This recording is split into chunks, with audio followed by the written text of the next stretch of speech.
Now, just to frame what we're going to talk about today, I'm not sure if you're aware, but today is 516 days ago, the first circuit breaker day in Singapore. So we have been looking forward to and dreaming about this reopening and this opportunity to meet people and work in a different way. But to be honest, I'm not quite sure if we're really prepared for it. We have been dreaming for something we now get, which can be a little bit intimidating, maybe. So this new normal which we're entering into is probably influenced by three things. First of all, we all have this, what we call, or many people have this, what we call the cave syndrome. There's a lot of anxiety around. People are maybe even languishing. That's a famous, it's very often used word now. And there was this survey which said that 36% of people in Singapore are exhausted. So here we are entering into the new normal. And companies want to accelerate, they want to catch up, they want to do business, so there will be a lot of pressure on. So today we're going to talk about what does it all mean, and in particular, what is this meaning for the leaders? Because they will be the ones who need to bridge the two things, to close this paradox and to make things work both for employees, but also for the companies themselves. So this is what we're going to talk about today. And I would like to start with you, Elle.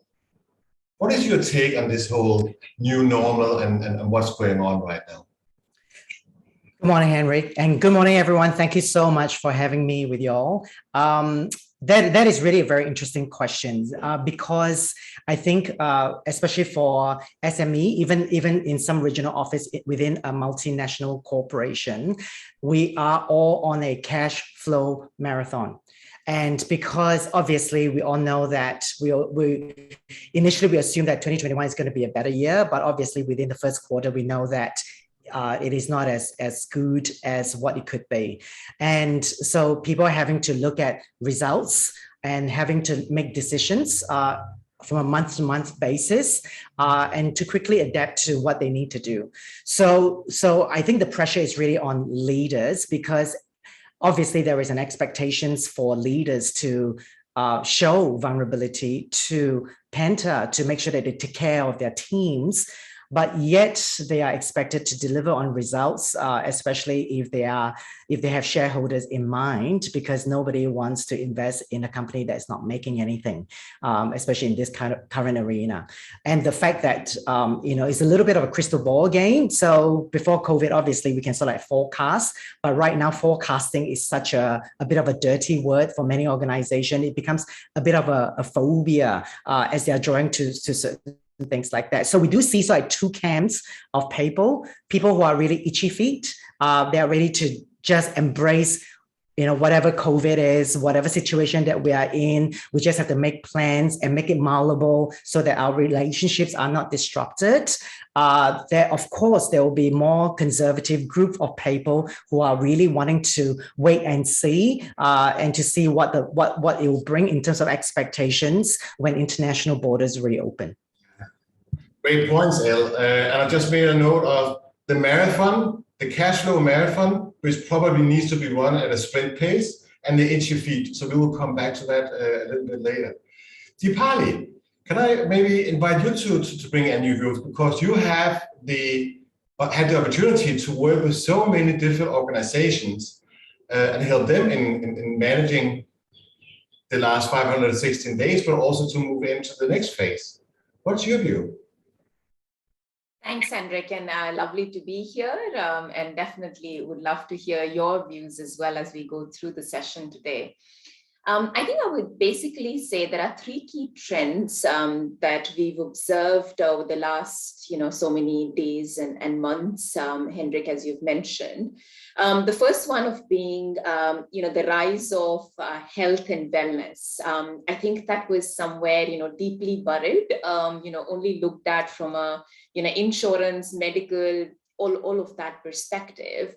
But what has come to the forefront is really the talk about, what is important for people's well-being across all elements, whether that's physical, mental, financial, and career. In fact, there was a Gallup study, and they've actually articulated sort of 5 well-being traits that are going to be very important for organizations to look at in the future to come. And again, we can unravel that as we go along. And obviously on that topic of leadership, I think leaders have a very critical role to play across all of these elements, but most importantly, across that mental element, the career well-being element as well. The second trend that I've really seen come quite far now is the use and the rise of technology. I think it's been 10 years now that we've looked at and talked about, having a lot of AI automation.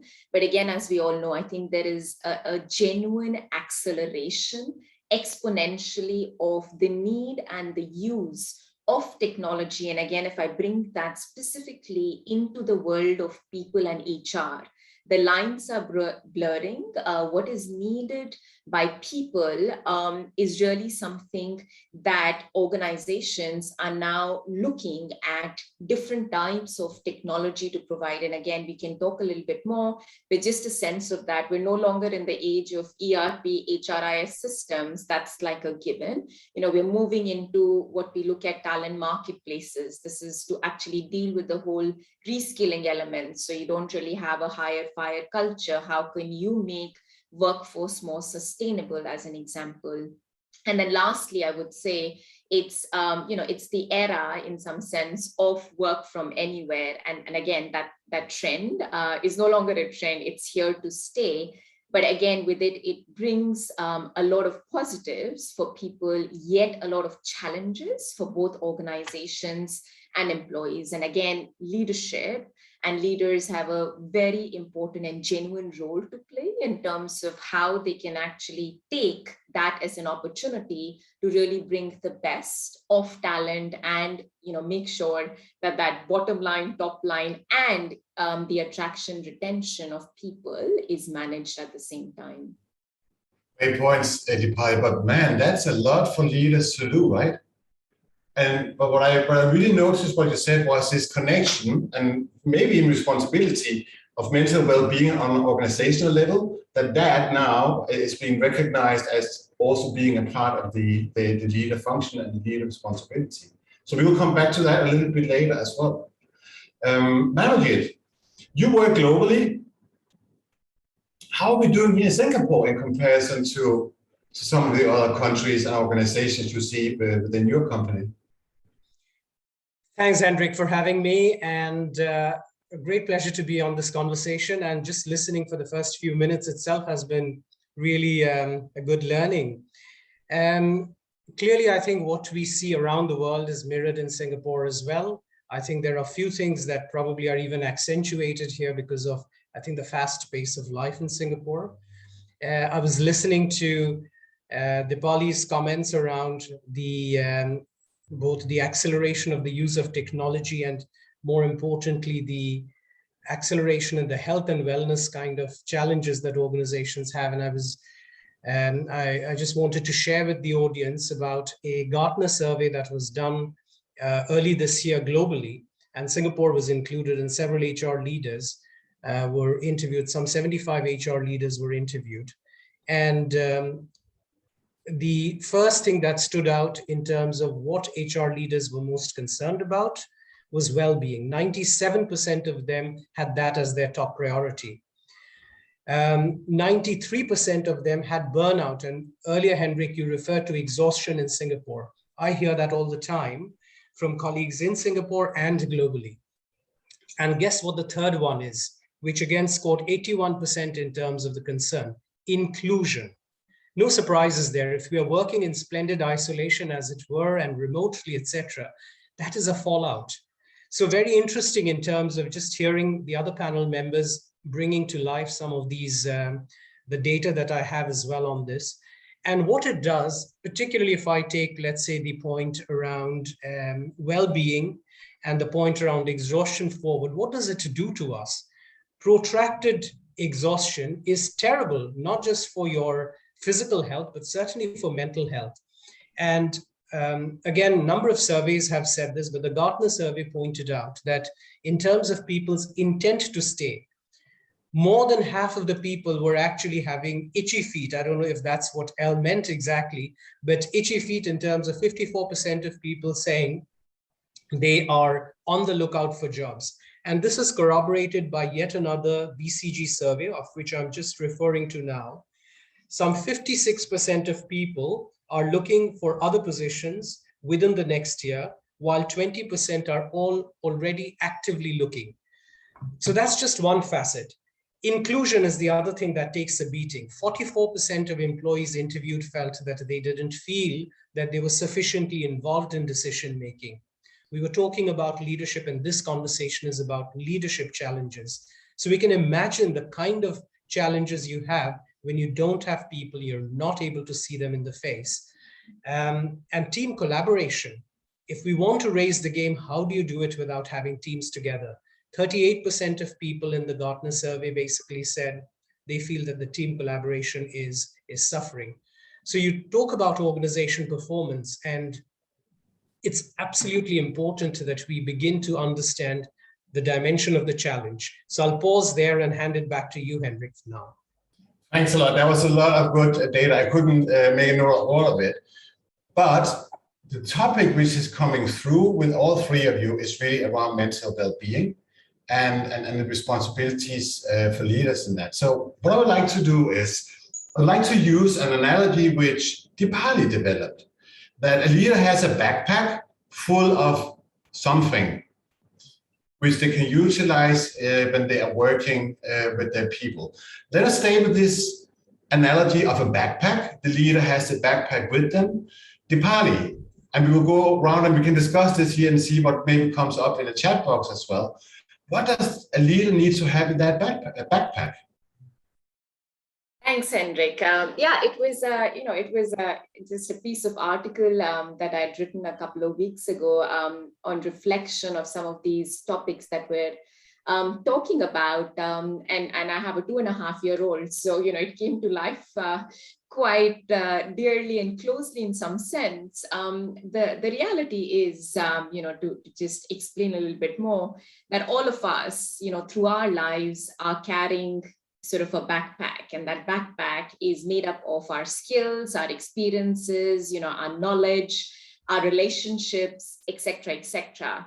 And a lot of times what happens through that journey of life is we just keep putting things in the backpack without necessarily knowing whether we need them anymore, or even sort of, and which is the point around reflecting on other elements in the backpack. As we all know, when we went to school, there's, going to be sharpeners, pencils, crap inside, which we don't take out if we don't clean our backpack, and our parents would be behind our backs to make sure that every single day we were packing our backpack. And there's a reason, so if you take life in that sense, and a lot of that I think has happened to a lot of people in the past year or so, or 18 months, is just with the external environment and what has been, I guess, forced upon us in a lot of ways, and the situation at work, at home, it's just meant that we've all actually probably have had to take a forced relook at our own lives. And if you've not done, there's always a good time to do that. And I think from a leader perspective, bringing that back, that actually means that you need to also understand and realize that you're a human after all. And that's why the concept that is emerging of human-centered leadership. You're not an idol, you're not a Superman, you are a human being. And it's all right to be a human being. In fact, I think that's what people want today. People want you to give them direction, to give them guidance, but at the same time, they also want to hear from you. What are you stressed about? Maybe what do you not know? What are your challenges or anxieties? And that makes you human, and that makes you connected with your people.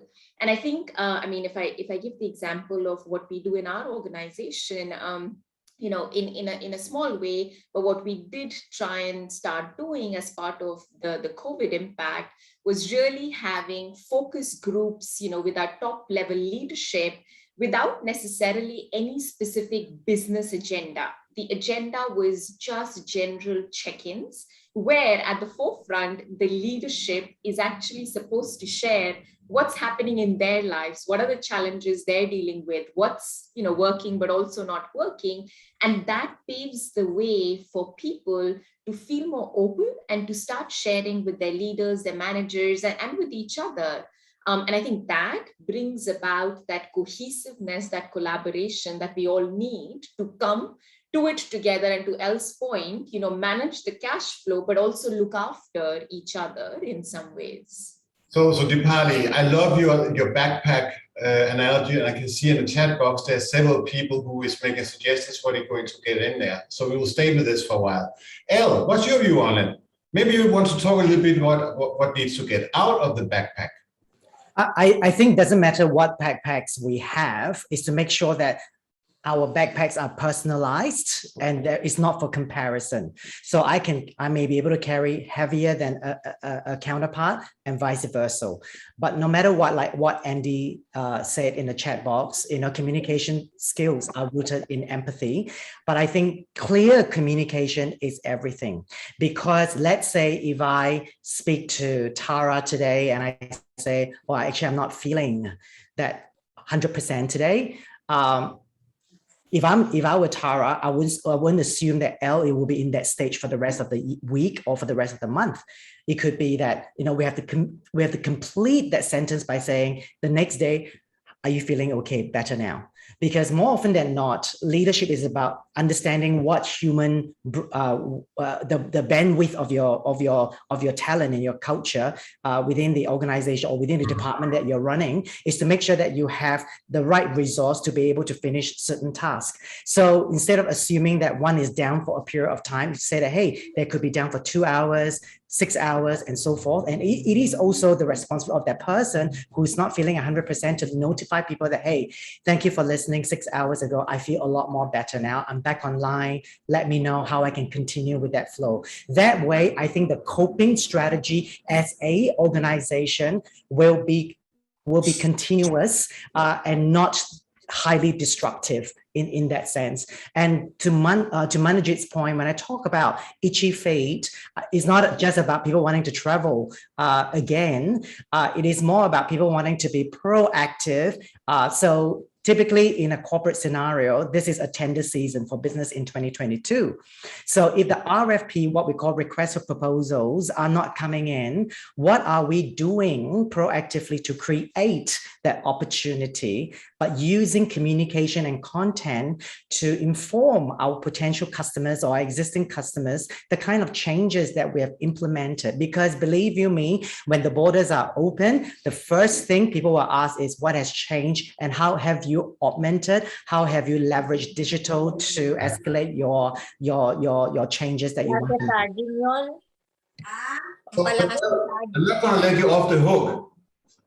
What should get out of typically what you see with some of the companies you're working with, what is one of the things that really needs to get out of these backpack, what maybe have been useful in the past, but it's no longer useful?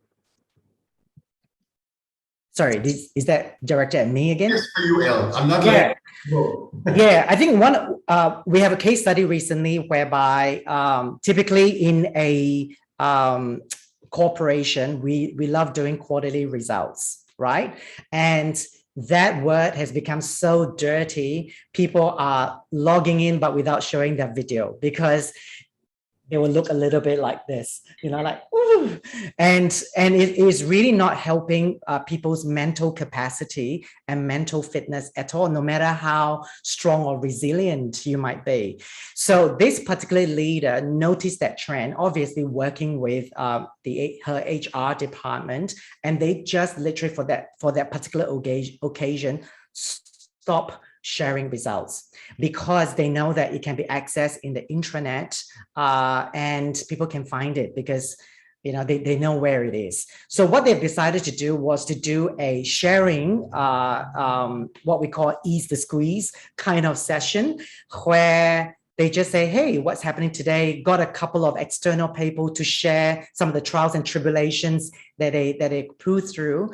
Because unfortunately for leaders, no matter how kind or how empathetic you are, people know that you have certain financial responsibility. So in terms of that trust, even though you mean 100% of how much you care and love for them, they know that performance is still key. I'm not saying that performance is no longer important, but I think that sometimes when you need to show your authentic empathy, you don't have to do it on your own. You can always have a third person to transmit that message through, so that the absorption of that message is a lot further than you want it to be.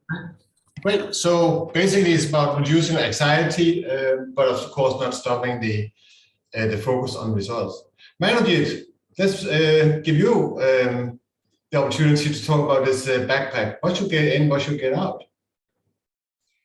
Good question. So I was thinking about things that we've traditionally had to do as leaders, and I can see that many of these pieces continue to be not just relevant, but even more relevant. I came up with very quickly with 5 E's, as it were, just for us to see if this. So the first, of course, is engagement. The need for leaders to really stay plugged in. And we've heard comments around empathetic leadership, reaching out to people at the emotional level. Extremely important that leaders are fully engaged with their population. So that's kind of the first E and a basic. But the second piece, particularly in this time of disruption for me, is enablement. How do you enable people to carry on? And whether it's through more digital tools or less, we don't know. And I have some views around that. But it is also through very basic stuff like support that one needs to give in terms of setting up a home office for such protracted periods. Yeah, so if it's ergonomic chairs or whatever have you, how do you enable people? But even more deeper, at a deeper level, when people are having to work without many of the handrails and support systems, how do you step in, identify where people need more help and enable them to be successful in delivering results? The third E for me is really empowerment. If we have to let organizations deliver results, we have to let go. If we hold on and start micromanaging and expecting granular visibility of everything that the person does, clearly we won't be able to get people to give off their best. Trust is fundamental in this. So empowerment becomes extremely important. The next piece, of course, is enrichment. And I came up with enrichment just to get, of course, an E, but I think helping people develop themselves to the capabilities that they may not always have. People have had to take on new responsibilities. Jobs have had to be kind of resized and accountabilities kind of reordered among people. How do you not just throw the person into the deep end of the pool, as it were, but help the person with the oars and the skills that are needed for the person to swim safely to shore, as it were.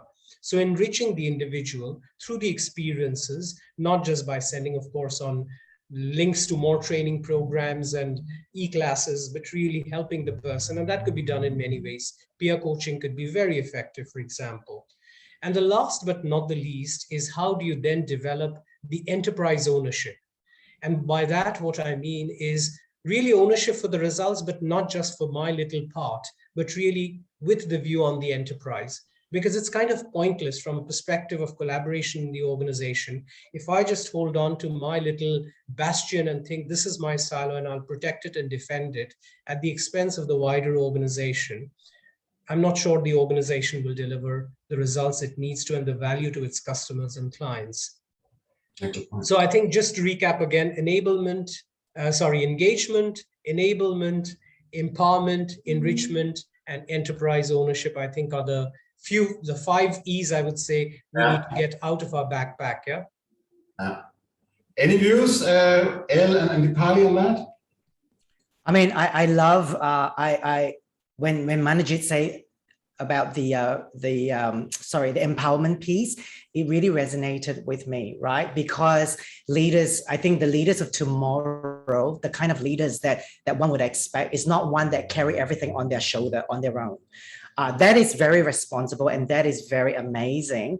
But obviously, we all know that there's no I in team, so it is okay to empower others. But it is also very important to work with your HR professionals within your organization to understand your talents bandwidth, your team members bandwidth, in terms of taking risks, in terms of understanding what empower means, and how to receive empowerment, so that when the leaders are finally ready to let go, they don't feel that the ball is dropped in any sense. There is true communication there to understand and establish that psychological safety that is needed for that. And one advice I would have, I mean, the thing that I absolutely love about the School of Positive Psychology, the one thing that I really learned that really helped me is the power of resilience. So even back in 2016, Harvard Business Review already wrote about resilience, because they're advising leaders, resilience is about how you recharge and not how you endure. So there is no a gold trophy saying that, oh my God, my endurance level, because you'll be standing there alone. But if you're amongst your team and teaching them how to recover and recharge, and then that's where the psychological safety will really be very effective, so that they don't put leaders on the pedestal that they didn't ask for. Great, El. So endurance, we got another E. We keep looking for E words today. No. I say it's not about endurance. It's really about knowing how to recharge to continue to fill that resilience tank. E-resilience. Dipali, what's your view? Yeah, I mean, absolutely love all the E's. I was just thinking in my head which one I should pick, because they all are super critical and important. I think for me, if I just tie back on that enablement piece, I think that sort of comes out in a sense that leadership already wasn't, but in this time no longer is about managing. I think that's a word that should sort of go out of books very quickly in the time that we live. And really the role that you play as a leader is to enable.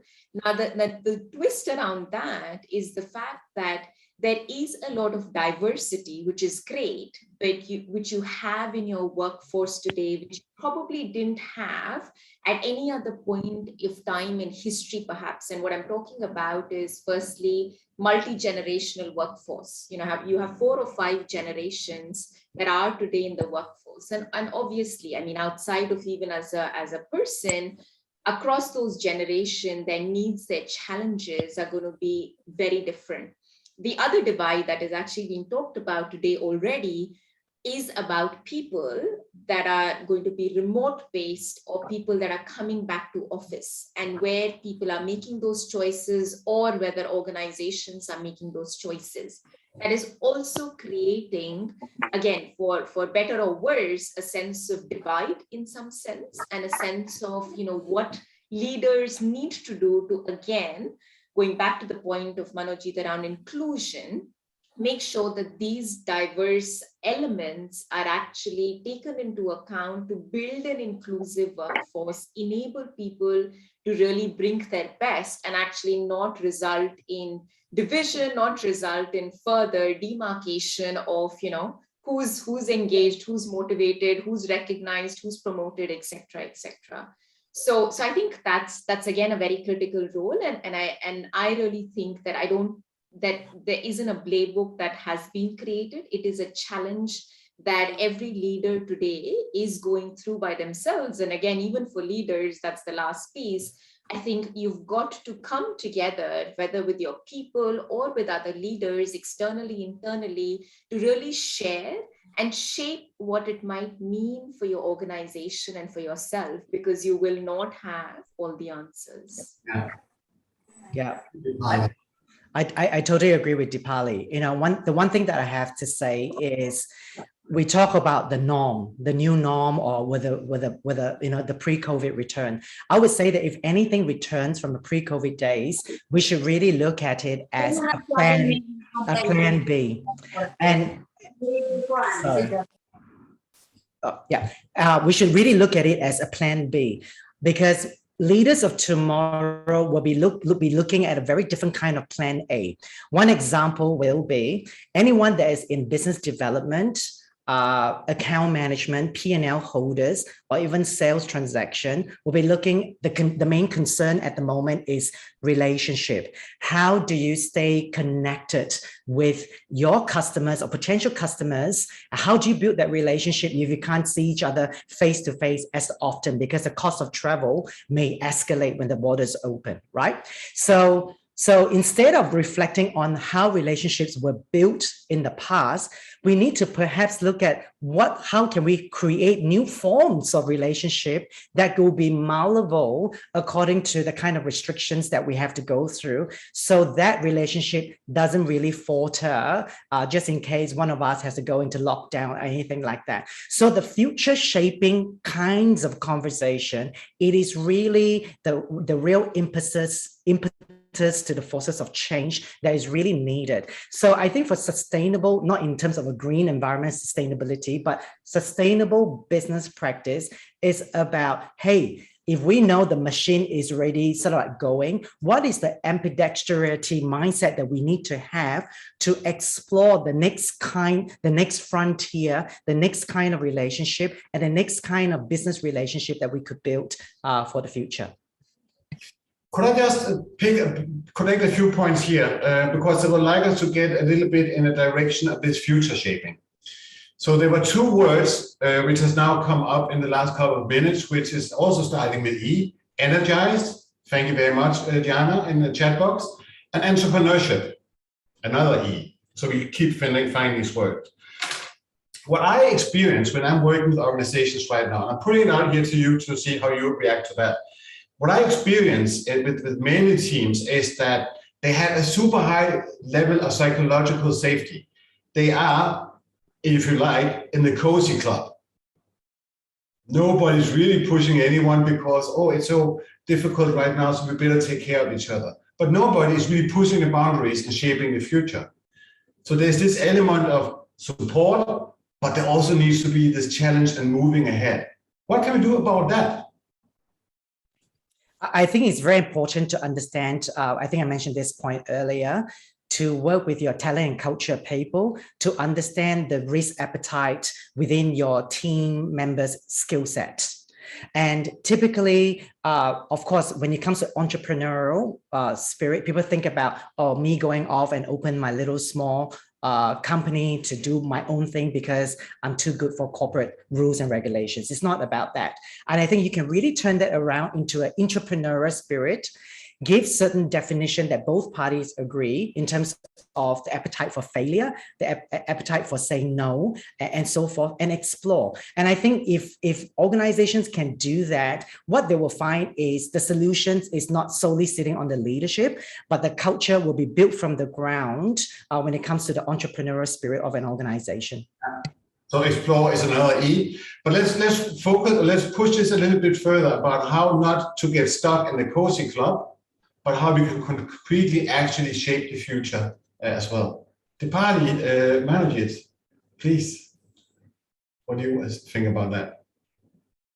Yeah, so if I jump in, I think again, what we're seeing in organizations is a further added level of flexibility now, which again I think will take a bit of time to come through, but has the effect to create a lot of value, where we're looking at essentially agile organization structures and teams, right? So you and the reason I bring that up is because also what that means is you're fundamentally shifting the view of what you would call as a typical top leader.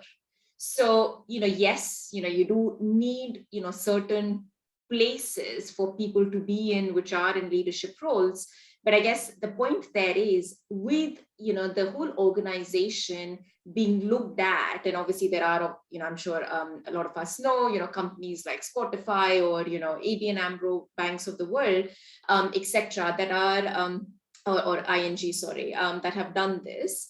But what that really means is you're giving the power of change and innovation in the hands of people versus a few. And that to me is sort of that fundamental shift of, what you're talking in some sense is how do you, sort of get people out from that cozy setup? Because again, even to the discussions that we've had, I think somewhere we're talking about, certain roles being considered leadership roles, whereas, why is not every single person in the organization a leader in themselves, and they have the power to change and move? Yet I think the organization, to Elle's point, needs to create the culture, and we need to create structures and systems around it to sort of make that happen. So I'll take that on its head in some sense, but that's a perspective as well. No, I think that really makes a lot of sense. This distributed ownership and for innovation and for moving things ahead, absolutely. And I think that is very much within the E's, which Manojit brought up as well, in empowerment and enablement and so on. I just wonder if people really step up to it. I don't know, Manojit, what do you think? Yeah, Henrik. So, I mean, look, this is a very pet topic of mine. I mean, as an HR leader, I have always believed that the best outcomes for an organization come when in my HR role, I'm able to both support as well as challenge my business leaders. And the results have borne that out over my 20 plus years. And I know that there are studies after studies that have demonstrated that indeed whether it's the business leader who might be very experienced, but is surrounded by a number of yes men, and that was to your point, the cozy club, that's not going to work in today's future where everything is changing. So things that we know of today are not going to be true tomorrow. And I think we've spoken about that. So I think being able to take in new information, being able to be in an environment which rightly somebody has pointed out is not one which is so confrontational that you can't even speak up. We're not talking about that. We're talking about an environment where you feel comfortable speaking up, but where there is good listening and appreciation and mutual respect for each other's points of views, with the idea that we'll all learn from one another and that no one person, however, whoever it might be on the hierarchy, has the answers. That is the model that's going forward into the future. So which is why Dipali brought about the point around Agile. I'm a deep believer in Agile teams. And I fundamentally believe that going forward, the organizations that are going to be more Agile structurally and more, not just in terms of the mechanics of it, but yes, exactly, mentally in their hearts, Agile, those are the ones that will survive. There's very interesting data to show that during this last year of COVID, organizations that actually used Agile did 200 times better on an average than all the other organizations that didn't. This is survey data. And that's not a small number, 200 times.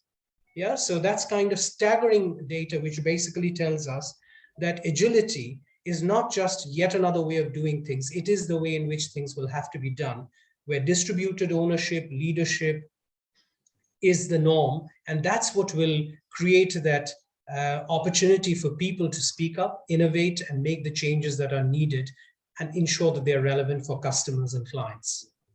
Yeah, I love that point, what Manojit say about agility, because for me, agility is really about not being too quick in labeling certain things.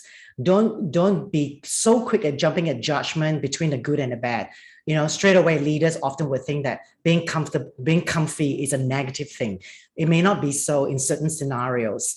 So I would say that being agile is really to be open, to be okay, to say, okay, let's see where this goes. Let's give it a bit of a timeline. Let's see what others say, instead of just keep on taking charge and taking the lead. One great example will be the Flight Center organization. They have what we call a tribe spirit, because they work in tribes of seven people in a tribe. They manage their P&L and they take turns to make decisions. So that really turned them into a global organization from what started on a double-decker bus in London. So it can happen when there is enough trust. Now, when we talk about, when we mentioned earlier, when Manojit mentioned earlier about collaboration, more often than not, collaboration is like dating, right? When it's someone new, you meet someone, your best behavior, you look your best and so forth. But I think true collaboration is about the ability to speak about the ugly terms as well, like what is our walkout? What is our, when there is trouble, how do we manage difficult conversations, to set those boundaries before we just jump at celebrating collaboration or launching something before you let the relationship mature. Yeah, that's super point, El. I would really love to go much deeper into all of this here, but we do have a timing issue because we are approaching the full hour. I would like, before we going into a Q&A, I would like each of you to help our listeners or viewers by telling what should probably be taken into the leadership workshop or, the backpack, or come out of the backpack to really have an impact in 21 and 22 and moving people and business ahead. One item in and one item out, but you can elaborate, of course. Manojit, please. Sure. So the one item that's in for me should be a greater focus on both inclusion as well as climate change. And that's coming through across surveys and data pieces, etc. The mood of the time is people are really looking for answers and solutions. So that's clearly one item in. In terms of one item out, it's basically the need for leaders to want to see their people face to face. That's not going to work. 70+% people are basically saying, look, we want flexibility and much greater flexibility. So leaders who've gotten used to or are of the generation perhaps where they're only comfortable with having people sitting around them will have to now throw that out of the backpack. Okay, great. Thank you very much. Dipali, it's your backpack. You need to come. Yeah, I would say for me, it's very simple. I think it's bring your humanity to work. We're all human beings. And, you've just got to bring that through in every day in the role that you play as a leader. One thing out is, I think those days were already long over, but more so today is the fact that you know it all. You don't know it, and you will also have to find answers, and that's all right. Oh, that's some kind of humility then, right? Humbleness. Absolutely. Great, thanks. El, in and out. Out, and I'd like to answer this question together with the question that Veena has just posted when it comes to agility working, particularly in Singapore businesses. I mean, obviously, if we are working for a Google and so forth, who has got very strong culture and very progressive mindset, is great. But the reality is a lot of us are still working in very conservative companies, particularly in Singapore. So I think let's just address the white elephant here, because if not, it's all theory and not practical. The one thing that is definitely out is disrespect and demanding bosses. So if you can't justify your rage and just justify your abusive kind of attitude, then you will never ever attract talent again, because COVID served us the biggest humble pie and is awakening. And people are choosing what bosses they want to work for, not just the organization. So I have to say here, I know it's recorded, but if you're a shit leader, goodbye to you. What is in the backpack at the moment that is so important is intergenerational collaboration. So just don't assume that someone who is 24 is like, oh, they're so young, and all this patronizing language, because believe you me, when you talk about digital transformation, these demographic, they have the answer, not clearly, but they are not afraid to tap their buddies to try and find answers. Where the older generation, like Gen X, for example, and I'm Gen X, will need to do is to listen and say, okay, maybe a Gen Xer could apply live experiences into showing some of the pitfalls, and then decide who should lead that new particular item or topic, so that if that person chooses to fall flat on that face, because you empower that person, they will stand up, clean off the dust and say, okay, let's go again. I'm sorry, we stuff up, we burned $10,000, but believe you me, now that I've learned, I will make it back 10 times. We need to have that faith. Now, of course, when you're on a cash flow marathon, how do you balance that? But if you don't balance that and think progressively, the money that you have now will not last because you're not really investing in innovation at all. I love it. You just made some really good statements there. They will probably end up in the Straits Times. Just to conclude this year, since we have a big backpack which we can all put something in and take out, I want to do it too. The one thing what I would like to get out is this constant focus on being resilient and teaching resilience, because it's like looking over your shoulder. What I would like to get into the backpack is the capability to build optimism and hope instead. I think we need to have a fundamental change in how we're seeing things. And listening to you guys, I think actually what you do here today is that you are building hope and optimism. You're not just looking back and seeing what went wrong and what can we do about it. No, you're looking very much ahead. And this was exactly what we wanted to get out of today, because that is stuff what I and everyone else here, I suppose, can bring with them. So thank you for all that. And Kai is on my back right now. We need to start the Q&A. So Kai, is there anything what you saw in the chat box, or any of you here on the panel, which we should take up here right now? Or we can also just open to ask questions, because I kind of lost track.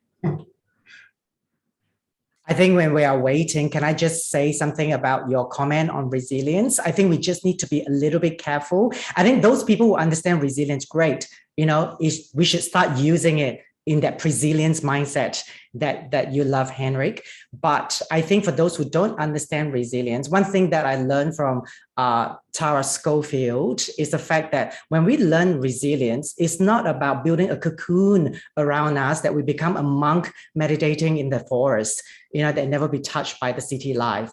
I think the version that we learn is about having the skill set so that we can stand in the middle of a New York Times Square, busy, but still have that resilience in us to manage the stress level. And I think that has to be made very, very clear here for people who may not understand what resilience and the power of resilience is all about. I fully agree with that. Just to stay in that, because I think it's an important point. Resilience will not get you onto Times Square. Optimism and hope will. And then you need resilience to cope with whatever is going to happen then. And we are really looking to move things ahead right now. That's the reason I approached that. So for some of the questions, Bernie is asking, what can a mid-manager being stuck between conservative management and younger staff who is languishing do to manage this? Manojit, can I maybe give, you can probably see the question as well. Can I give that one to you, or? Yeah, no, happy to take it on. But look, I mean, I wish there was a very clear magic bullet in a sense, because there might be a lot in that context that Bernie is asking around. But I guess the predominant question is perhaps about the conversation between the management, whoever this conservative management or the leaders are, and really what they intend or what their vision is for the organization. If they want if they believe that the organization has arrived and will continue to be successful just doing what it is doing, then I guess you know whether this is an organization that's ready for change. However, if the leaders are themselves worried about the future, knowing and seeing everything that's going on, you might be pleasantly surprised how much more keen that they are, that somebody is actually pushing their door, which is probably already open, and saying, guys, come help us. So I don't think we need to be presumptive about people who've perhaps just been conservative for good reason, organization culture being one, about them never changing. And I think all of us as employees, as leaders, have the responsibility to push that door and see how far we can push, yeah? Because it's only, like we said, we can't just continue supporting everything. If we don't challenge things, the status quo will not lead us into the tomorrow that we are talking about, yeah? Yeah. And by the way, Bernie, leaders can languish too. Absolutely. Remember that. There's a lot of leaders who are really struggling, but those poor men and women may not even be able to show it. That's correct. Yeah. So in my experience, we've had opportunities of creating dialogues between leaders within the organization, and they're in a sense almost peers and other organizations. And that's been eye-opening for certain leaders when they've realized how far industry has moved on and how people are thinking while still at the same time grappling with similar challenges.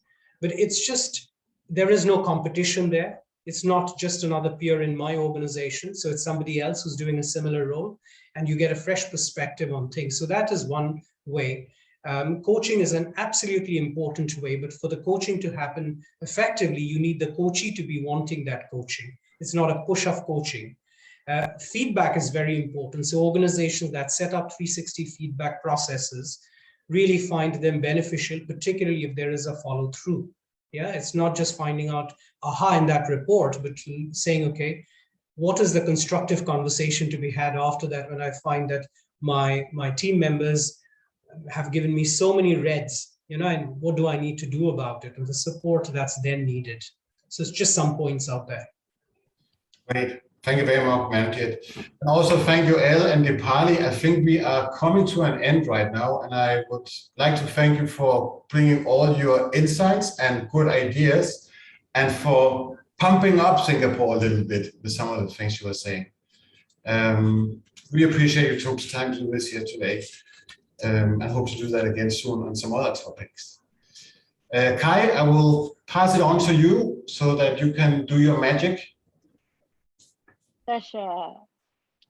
Thank you again, Hendrik, Elle, Dipali, as well as Manojit, for your insightful sharing today. I think we all really enjoyed it. And thank you, our awesome audience, for attending today. I hope you enjoyed today's panel on generating results in 2021, how to motivate languishing teams. If today's panel has sparked your interest on learning more about positive leadership, we have a series of masterclasses coming up in mid-September, run by Hendrik, who's the moderator today, in case you're not sure, or related on how to build strong teams in your organization. Do scan the QR code or click on the link shared on the chat for more details. If you have any questions or queries, do ping us as well. Have a great Wednesday ahead, guys. Thanks, everyone. Thank you, everyone. See you soon and have a good week.